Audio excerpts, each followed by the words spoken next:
Fala galera, professor Rafael de Filosofia. No vídeo de hoje a gente vai ver aí sobre Na verdade, a gente vai ver sobre um trabalho que o Boécio fez com as obras do Aristóteles. Eu tinha falado para vocês que no mundo ocidental a base era Platão, na Idade Média, e que Aristóteles estava no mundo oriental, estava lá com os árabes, né, da Falsafa que eu passei a pesquisa para vocês. Mas quer dizer então que o mundo ocidental não tinha nenhuma ideia de quem fosse o Aristóteles? Não, não era bem assim. A gente tinha uma pequena ideia por conta desse cara aqui, Boécio. O Boécio, ele se propôs a traduzir todas as obras do Aristóteles, do grego para o latim, que era a língua oficial já depois com o Império Romano, né? Enfim, o pessoal falava latim. O Boécio, como vocês podem ver, ele já está no período de que o Império Romano do Ocidente caiu, né? Que é um período histórico bastante conturbado, que a gente vai ver na aula de história. Se eu não me engano, a gente vai ver na aula dessa semana. A gente está gravando essa aula terça-feira, né? Então a aula de história pelo aplicativo é amanhã, na quarta. E eu acho que já vai falar aí dos povos germânicos que foram responsáveis pela queda do Império Romano, né? E era um período aí de invasões, tinha diversos povos bárbaros invadindo, tinha os visigodos, os ostrogodos, tinha os vândalos, né? Vocês vão ver isso na aula de história, mas era um período de invasões bárbaras e o Boécio se propôs a traduzir todas as obras do Aristóteles. Porém, ele só conseguiu traduzir para o latim as obras de lógica. E aí, no meio dessas invasões, o Boécio foi morto. Daí não conseguiu cumprir com a sua tarefa de traduzir todas as obras do Aristóteles. Então o que a gente tem, a gente tem não, né? O que o pessoal tinha na Idade Média do Aristóteles no Ocidente era o que Aristóteles disse sobre lógica, tá? E o Boécio, além dele traduzir, ele fez um trabalho em cima das obras de lógica do Aristóteles. Ele fez aí o quadrado lógico, ou seja, ele leu tudo que Aristóteles tinha dito sobre lógica e pensou, dá para eu fazer um esqueminha aqui para facilitar a compreensão do Aristóteles, e foi isso que ele fez com o quadrado lógico, que é esse aqui que eu vou explicar para vocês. Bom, qual que é o esquema então do quadrado lógico? A gente geralmente vê ele assim, né, com as letras A, E, I, O, certo? As letras de cima, o A e o E, vão dizer respeito aos universais, né? E as de baixo aos particulares. Beleza? Do lado direito são afirmações positivas, né? Ele é, e do lado esquerdo afirmações negativas, ele não é. Então, por exemplo, o A significa todo é. Então, lembrando, ele está em cima, fala sobre os universais e afirmando que é. E o E, nenhum é universal. Que não é, nenhum é. Está negando. O lado esquerdo é de negação. O I, algum é. E o, algum não é. Ou seja, em cima, universais. Todo é, nenhum é. Embaixo, particulares. Algum é, algum não é. Ele faz esse quadrado para a gente entender a diferença, né, do que seria aí afirmações contrárias e o que seria contraditórias. E eu escrevi aqui, quando a gente tem uma relação de todo é e de nenhum é, ou seja, de um universal positivo e de um universal negativo, a gente tem aí algo contrário. Quando a gente tem particulares, né, a relação entre particulares, algum é e algum não é, a gente tem subcontrárias. E quando esse quadrado ele traça na diagonal, ou seja, um universal positivo para um particular negativo, ou ao contrário, um universal negativo a um particular positivo, a gente tem as contraditórias. Beleza? Tá meio confuso assim eu só falar as informações desse quadrado, Mas eu vou fazer alguns exercícios com vocês e vai ficar mais tranquilo. É bem de boa. Então vamos lá. Aqui eu escrevi um esqueminha que o Boécio notou. Ele falou, olha, quando a gente tem afirmações, quando a gente tem proposições contrárias, ou seja, todo é e nenhum é, elas podem ser ou uma verdadeira e uma falsa, ou as duas falsas. Mas elas não podem ser ambas verdadeiras. É impossível que as contrárias sejam ambas verdadeiras. Elas podem ser uma verdadeira e uma falsa, ou ambas falsas. Então vamos lá. Eu vou dar exemplos para vocês. Vamos imaginar que eu estaria falando da sala, né? E eu faço uma proposição universal positiva. Na sala, todos os alunos são homens. É uma afirmação positiva. Todos os alunos são homens. Certo? E o E, então, que é o contrário, seria nenhum aluno é homem. Eu posso muito bem, ou melhor, se a gente for seguir o exemplo da nossa sala, né, do nosso primeiro ano do Marilda, as duas informações estariam falsas. Porque tem meninas na sala, certo? Né? Então, ó, se todo é homem é falso, e nenhum é homem também é falso. É possível que as duas sejam falsas. Mas é impossível as duas serem verdadeiras. Né? Todo é e nenhum é. E pode ser que uma seja verdadeira e outra falsa. Nada impede, né? Eu posso dizer, né, que todos na sala são homo sapiens. É verdade. E se eu disser que nenhum é homo sapiens, aí seria falso, consequentemente. Né? Por quê? Porque se uma é verdadeira, a outra, consequentemente, tem que ser falsa. Certo? Então essas são as contrárias. E aqui tem a relação entre as contraditórias, que é do universal para um particular. Um universal positivo e um particular negativo, ou um universal negativo para um particular positivo. Então lembrando, em cima universal, embaixo particular. Da direita, olhando assim, a esquerda na verdade, né? Da esquerda positivo e da direita negativo. Que eu falei direita e esquerda dando de frente, né? Mas para vocês vai ser o contrário. Me desculpem aí pelo erro.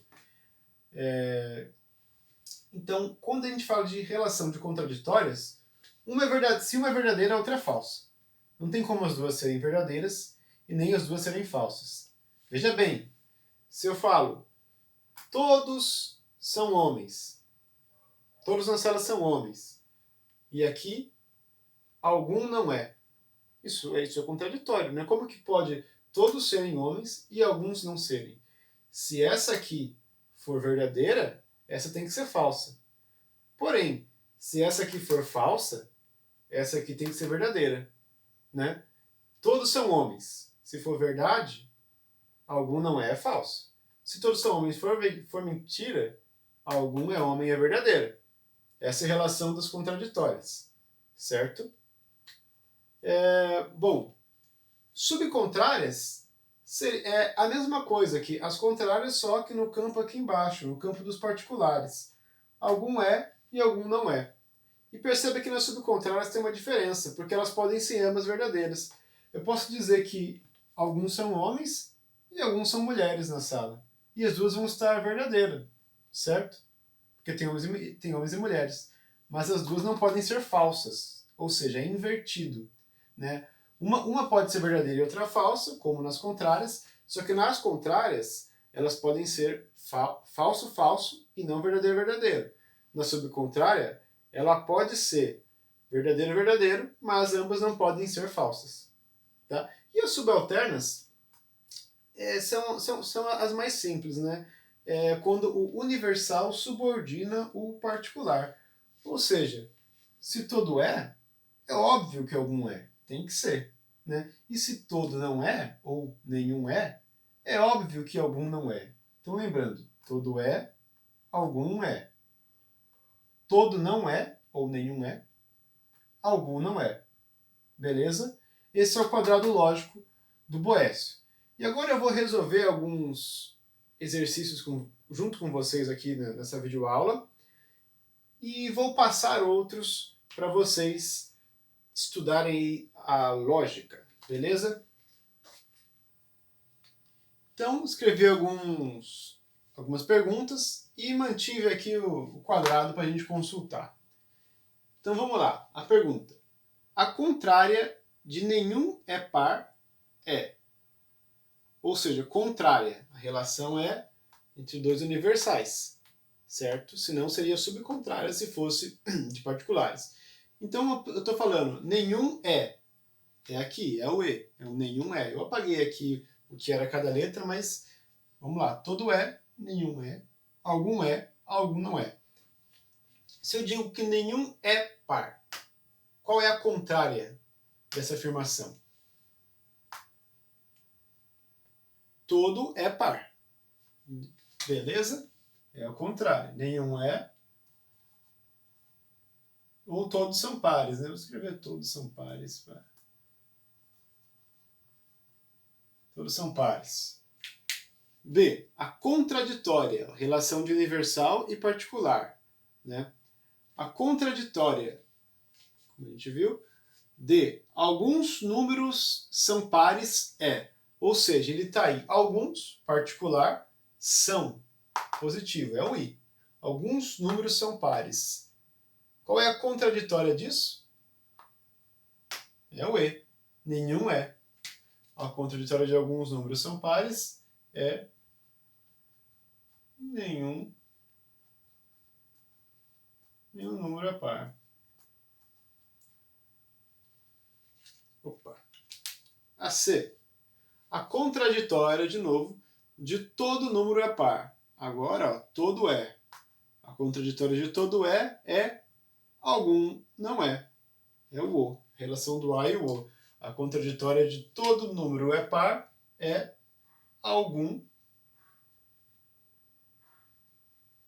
não é par. Algum não é par. E letrinha boa. D. A subcontrária. Agora a gente está falando de dois particulares. A subcontrária de algum número não é par é.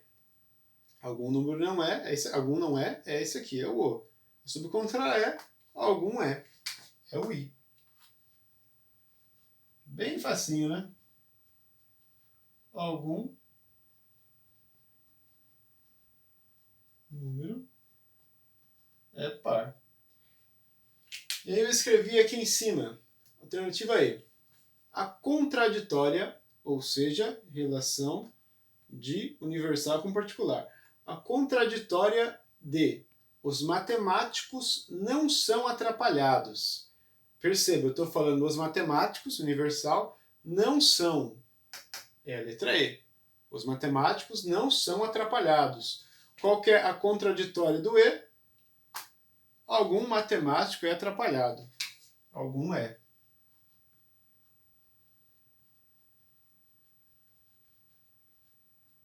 Algum matemático é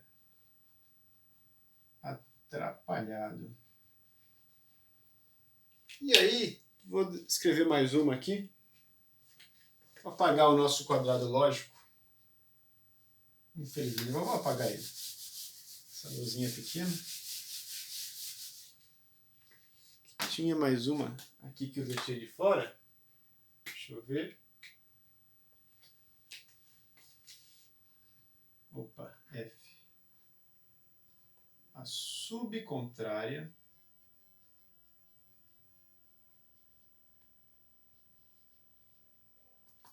de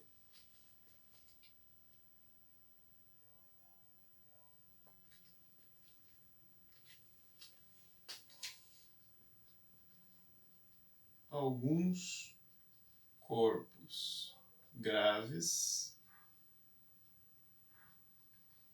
não tendem para cima. Alguns corpos graves não tendem para cima. Subcontrária, lembrando, é particular com particular, né? Se alguns corpos graves não tendem para cima, a subcontrária é algum é, certo? Essa aqui é a letra O, seria, imaginando o quadrado aqui. Ó, algum não é. A subcontrária seria algum é. Então, seria